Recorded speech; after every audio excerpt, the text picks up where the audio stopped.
मतिमंदत्वावर मात करून रामने केला गृहोद्योग सुरू।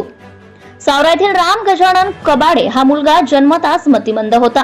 हे रामच्या आईला 15 दिवसांनी समजले। त्यांनी डॉक्टरला विचारणा केली असता त्यांनी सांगितले की हा मुलगा मतिमंद आहे। हा ज्याही काही क्रिया करील त्या खूप वेळाने करेल। खाणे पिणे चालणे हसणं हे सर्व।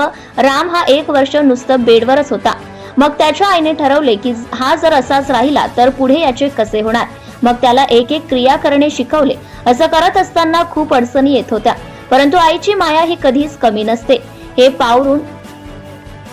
यावरून कळते। राम हा एकुलता एक असून रामच्या आईने त्याला मुलाप्रमाणे सांभाळले।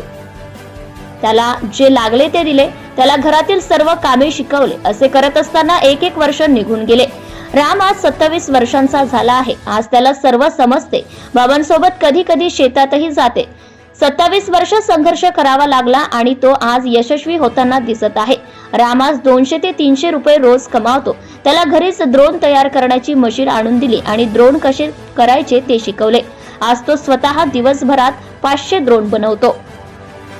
सामान्य मुलं सुद्धा ही काम करू शकत नाहीत, ते आज या मतिमंद रामने करून दाखवले। राम हा कोणतेही काम मन लावून करतो। आज हा दुसऱ्यावर अवलंबून न राहता स्वतःच्या इच्छाशक्तींवर आणि मेहनतीवर जीवन जगत आहे। याचे संपूर्ण श्रेय रामच्या आईचे आहे। आईत मुलं घडवण्याची इतकी दैवी शक्ती असते हे यावरून दिसून येत आहे। रामसारखे भरपूर दिव्यांग मतिमंत मुलं मुली त्यांना पण शिकवा, प्रेम लावा, ते आवडीने ते नक्कीच शिकतात आणि स्वतःच्या पायावर उभे राहतील हे यावरून समजते।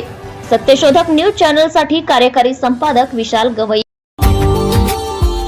Subscribe now and press the bell icon. Never miss an update.